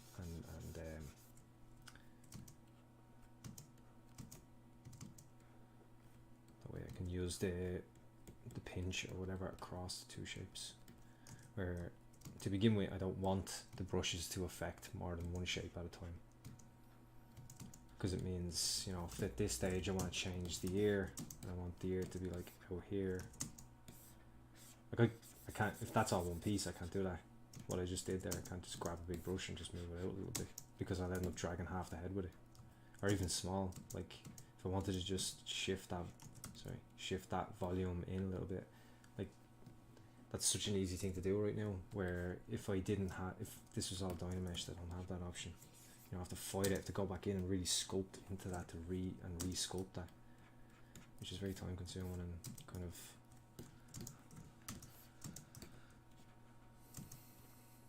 a bit annoying. So okay, so let's see. So what's the next couple of things that we can tackle next time? Giving them a little, maybe giving them some eyelashes, some lower eyelids, Dynamesh these pieces together. Again, also the idea of actually seeing the different values, so that like, you know, some are light and some are dark. It can actually kind of go against you a little bit, which is why, you know, you have to, it's good to be able to, blocking out is like the most important part, but it's, you need to recognize when you need to move on. Just think maybe the eyes need to be a little bit further apart.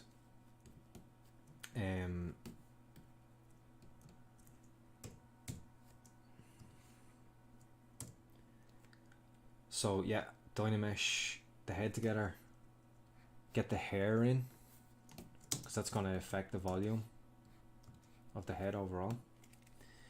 So that's again talking about your relative shapes. Get some nostrils in. I'll Dynamesh this to this and this chin. That's all. I'll just Dynamesh those three parts to begin with, which is again, for anyone who's seen the ZBrush Masters series, my episode on that, I went through like Dynameshing, then duplicating that subtool, that Dynamesh subtool, Z remeshing the duplicate and reprojecting, which I'll go over again when I do it on this. It's quite simple. It's just a couple of steps, so that we'll get the 3 pieces all, you know, well, I might even, if I need to, work into this a little bit more, into this cranium, the top of the skull, and get the 3 in dynameshed high poly, dynamesh them high, or that said, you can also, and I don't always do it because it's just not always necessarily a need, but remesh by union will do the same thing and keeps the creases often a little bit better. So there's that.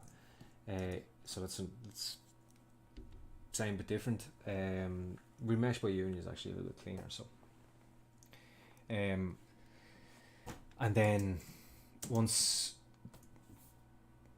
those are together, that will help to figure that out with the hair on the back, work into the nose, and then the head will really start to come together then.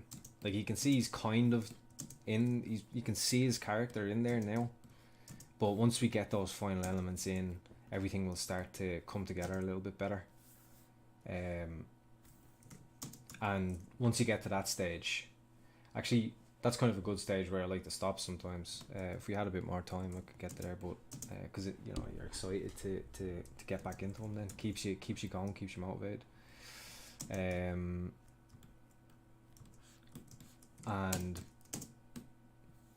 yeah, once that's done, kind of finalize the body, figure out what we're going to do with those funky feet. I think I have an idea of what I'm going to do. It's not a mile off. It's going to just shift in that curve a little bit, and you know, with his little clothes and his little collar, might even shift those volumes around a little bit more. Again, that comes back to just going back and forth into your T-pose mesh, and once those things are done, I'm thinking ahead a little bit. Like I don't want to dynamesh all this stuff together too quick, because if I dynamesh them, I'm going to close the gap in here and I can't extract the clothes off it. Then it's going to make life a bit harder for me. So probably what I'll want to do is go into T-pose mesh. I'll do it here real quick. We'll finish off then. We'll call it a day.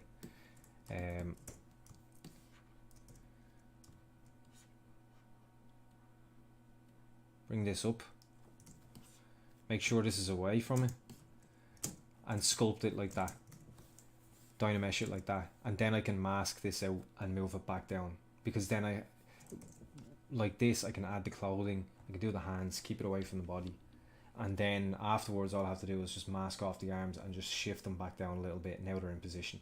Where if I dynameshed everything close together, now I have to start using the Damien standard to try and cut in to make it look like the two things aren't one piece. Like when I'm making the clothes and extracting that from a mask, it's a pain in the ass. I've done it before once or twice by accident, and yeah, it's not a good way to sculpt.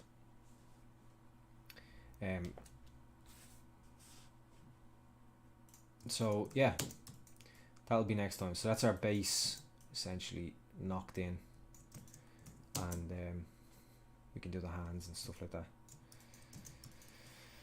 So I think we'll leave it there for tonight, guys. I think it's about that time now. Yeah, a little bit over.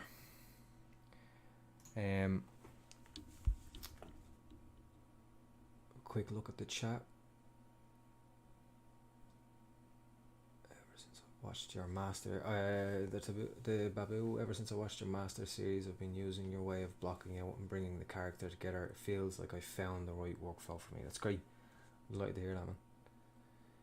Chuffed.